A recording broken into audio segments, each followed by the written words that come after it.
आदाब, सत श्री अकाल, नमस्कार। आपका स्वागत है मंटू टॉक में। आज की इस वीडियो में बात करने वाले वो उत्पाद सीपीआई का जो पेपर 2 का हम लोग प्रिपरेशन कर रहे हैं हिंदी, उसमें कुल हम लोग 3 विषय पूरा कंप्लीट कर चुके हैं। आप जाके देख सकते हैं, वीडियो का लिंक आपको डिस्क्रिप्शन में मिल जाएगा। अभी हम लोग कर रहे हैं आत्मा कथ्य देव, उनका कहानी के एमसीक्यू हम लोग करेंगे। तो चलिए शुरुआत करते हैं। अगर उससे पहले मेरे चैनल में नए हैं, नीचे में जो लाल बटन का सब्सक्राइब बटन है वहाँ प्रेस कर देना, ताकि आने वाला हर एक नोटिफिकेशन आपको सबसे पहले आपके यूट्यूब के होम स्क्रीन पर पहुंचे। तो चलिए आज की ब्रांड न्यू वीडियो को शुरुआत करते हैं। चलिए पहले 1 नंबर क्वेश्चन, जयशंकर प्रसाद कवि थे छायावादी कवि। क्या कवि थे? छायावादी कवि। आपको लगा देना है, बस नोट्स बनाने की आवश्यकता है। नोट्स आप बनाएं और पढ़िए। 2 नंबर क्वेश्चन को आगे बढ़ते हैं कि प्रसाद के काव्यों में प्रमुख भाव क्या है? सौंदर्य और प्रेम चित्रण का भाव है। 3 नंबर क्वेश्चन की ओर आगे बढ़ते हैं कि जयशंकर प्रसाद का जन्म हुआ था कब? 1889 में। अब 4 नंबर क्वेश्चन की ओर आगे बढ़ते हैं। जयशंकर प्रसाद की शिक्षा किस कक्षा तक हुई थी? किस कक्षा तक हुई थी? 8वीं कक्षा तक। जयशंकर प्रसाद ने शिक्षा किस कक्षा तक हुई थी? 8वीं कक्षा तक।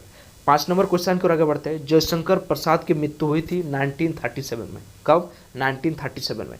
6 नंबर क्वेश्चन की ओर आगे बढ़ते हैं। प्रसाद की श्रेष्ठतम रचना मानी जाती है कामायनी। क्या है? कामायनी। 6 का D number is right answer. चलिए 7 नंबर क्वेश्चन की ओर आगे बढ़ते हैं कि कामायनी है क्या है? कामायनी एक प्रकार का महाकाव्य है। क्या है? महाकाव्य। चलिए 8 नंबर क्वेश्चन की ओर आगे बढ़ते हैं कि इनमें से कौन सा नाटक प्रसाद जी का है? कौन सा नाटक है? स्कंद गुप्त भी है, चंद्रगुप्त भी है, अजातशत्रु भी है, ये सभी, यानी 8 का D number is right answer.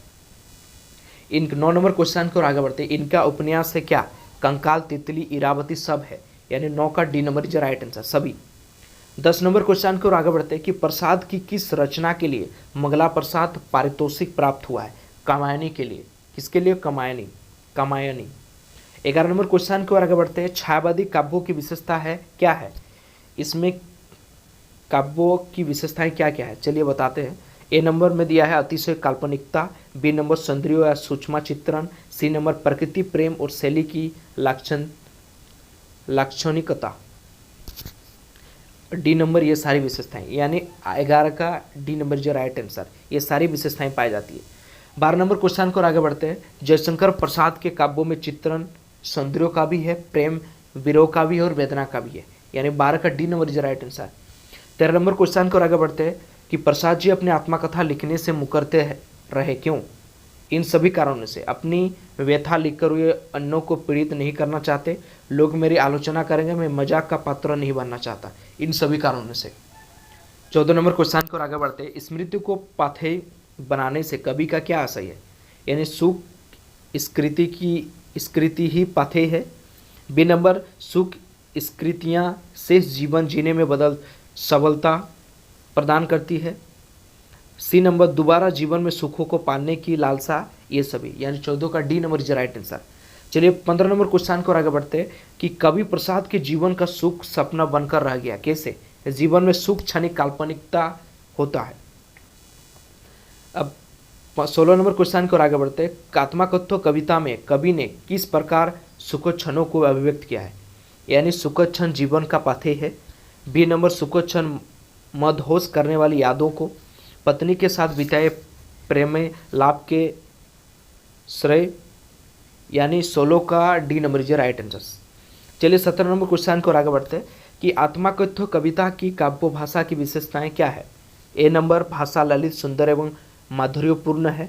B number कवि ने मुक्तक छंद में लय की सृष्टि की है। सी नंबर अलंकारों द्वारा भाषा के सौंदर्यों का निखार किया गया है।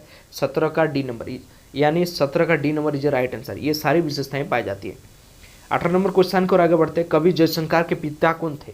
कवि जयशंकर के पिता कौन थे? पिता थे देवी प्रसाद। क्या थे? देवी प्रसाद। 18 का A number is right answer. गागर रीति से कवि का क्या मतलब होता है? गागर रीति से कवि का मतलब यह होता है कि सुख विहीन कवि की जिंदगी जीना। 20 नंबर क्वेश्चन को आगे बढ़ते हैं। आलिंगन में आते आते मुस्काया कर जो भाग गया, इस पंक्ति के माध्यम से कवि क्या कहना चाहता है? यानी सपनों सुख आंख खुलते ही लुप्त हो जाता है, कवि ये कहना चाहता है। 20 का C number is right answer. चलिए 21 नंबर क्वेश्चन को आगे बढ़ते हैं कि आत्मकथ्य कविता किसके द्वारा लिखी गई है? आत्मकथ्य कविता किसके द्वारा लिखी गई? जयशंकर प्रसाद के द्वारा। 22 नंबर क्वेश्चन को आगे बढ़ते हैं कि आत्मकथ्य कविता पहली बार 1932 में किस पत्रिका में प्रकाशित हुई है? हंस में। पहली बार 1932 में किस पत्रिका से प्रकाशित हुई थी, यानी हंस से। 22 का A number is right answer. 23 number question की ओर आगे बढ़ते जो कि लास्ट प्रश्न है हमारा एमसीक्यू देव का। जयशंकर प्रसाद द्वारा लिखी गई प्रमुख काव्य कृतियाँ क्या है? चित्रधार भी है, कानन कुसुम भी है, झरना भी है, यानी 23 का डी उपरोक्त सभी, ये सभी इनके काव्य कृतियाँ हैं। ऐसे ही तमाम वीडियो देखने के लिए हमारे चैनल को सब्सक्राइब कर लीजिए ताकि आने वाले वीडियो का नोटिफिकेशन आपको सबसे पहले मिले। आज के लिए इतना है, तब तक के लिए जय हिंद, जय भारत।